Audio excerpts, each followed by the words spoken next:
रजनी को बचपन से ही पेंटिंग का बहुत शौक था। वो हमेशा से ही पेंटर बनना चाहती थी, पर उसके माँ और पिताजी ने उसको कभी भी इस चीज के लिए सपोर्ट नहीं किया और उसकी शादी नीरव से हो गई। नीरव रजनी को बहुत प्यार करता था, पर रजनी हमेशा चुपचाप ही रहती।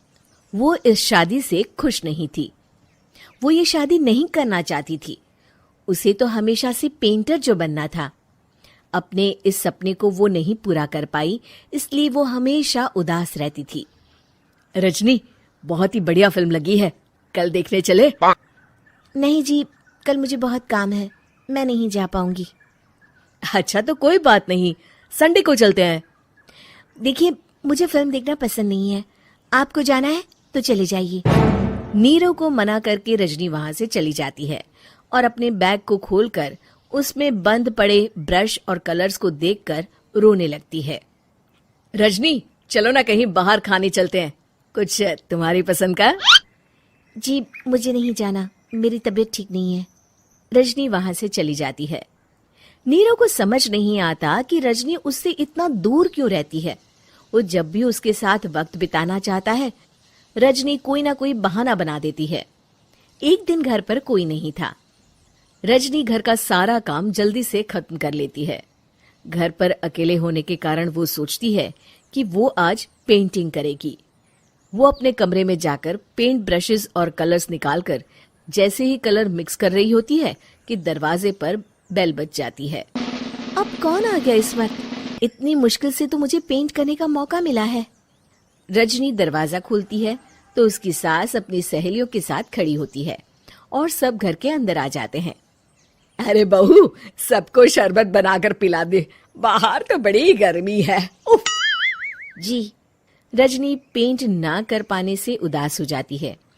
उसे गुस्सा भी आ रहा होता है कि उसने इस शादी के लिए हाँ क्यों कह दी। वो रसोई में जा रही होती है कि उसकी सास उसे रोकती है। बहू, सबके खाने का भी इंतजाम कर लेना, आज का लंच तो ये सब यहीं करेगी। हाँ। रजनी बिना कुछ कहे रसोई में चली जाती है। सबके लिए खाना बनाती है। सब खाना खाते हैं और रजनी घड़ी देखती है कि ये सब कब जाएंगे ताकि वो अपनी पेंटिंग कर सके।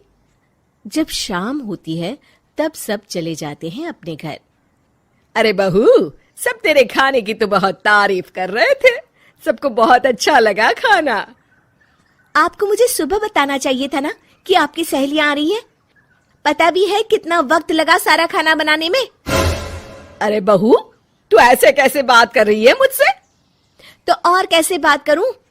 मैं इस घर की कोई नौकरानी नहीं हूं कि इतना काम करूंगी। रजनी अपने कमरे में जाकर दरवाजा बंद कर लेती है। शाम को जब नीरव आता है तो उसकी माँ उसे पूरी घटना के बारे में बताती है। क्या रजनी ने आपसे इस तरह बात की माँ? हाँ, और पता नहीं उसे क्या हो गया है, शाम से बाहर भी नहीं आई है। मैंने तो कई बार आवाज दी, खाना भी नहीं खाया उसने। तू ही बात करके देख ले बेटा। नीरव अपने कमरे का दरवाजा खटखटाता है। रजनी, दरवाजा खोलो, मैं हूं। रजनी दरवाजा खोलती है और फिर वापस जाकर अपने बिस्तर पर लेट जाती है। रजनी, माँ से बात करने का ये क्या तरीका है? मैंने कोई गलत बात नहीं की है। अरे तुम क्यों ऐसे बर्ताव कर रही हो सबके साथ? क्या तुम इस शादी से खुश नहीं हो? रजनी कुछ नहीं बोलती। अरे बताओ मुझे रजनी, क्या ये शादी तुम्हारी मर्जी के खिलाफ हुई है?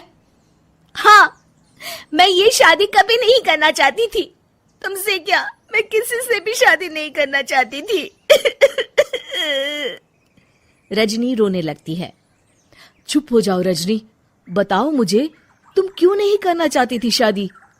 रजनी बेड के नीचे से अपने पेंटिंग्स, कलर्स, ब्रश, पेपर्स निकालती है। इतने में उसकी सास भी कमरे में आ जाती है। ये देख रहे हो, ये थे मेरे सपने।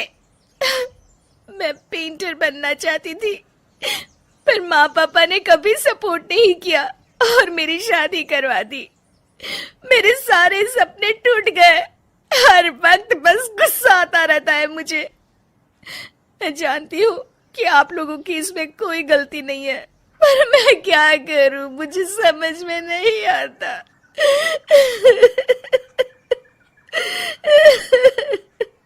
रजनी फूट फूट कर रोने लगती है। मुझे माफ कर दीजिए, आप दोनों के साथ मैं बहुत बुरा बर्ताव कर रही हूँ। अरे रजनी बेटा चुप हो जाओ तुम। नीरव पानी लेकर आता है। ये लो पानी पियो और शांत हो जाओ। रजनी पानी पीती है और उसकी सास पेंटिंग्स देख रही होती है। अरे नीरव, हमें तो पता ही नहीं था कि हमारी बहू कलाकार है। अरे कितनी अच्छी पेंटिंग्स बनाई है, देखो तो। ये वाली तो मैं अपने कमरे में ले जाऊंगी। आपको ये पेंटिंग्स अच्छी लगी? अच्छी नहीं, बहुत अच्छी लगी। और तुमने हमें बताया क्यों नहीं? तुम जब चाहे पेंटिंग कर सकती हो रजनी। हम तुम्हारे सपनों को पूरा करने में तुम्हारा पूरा साथ देंगे। हाँ बेटा, हम कला की कद्र करते हैं। हम कलाकार तो नहीं, पर मुझे गर्व है कि मेरी बहू एक कलाकार है। रजनी, नीरव और सास तीनों हंस पड़ते हैं।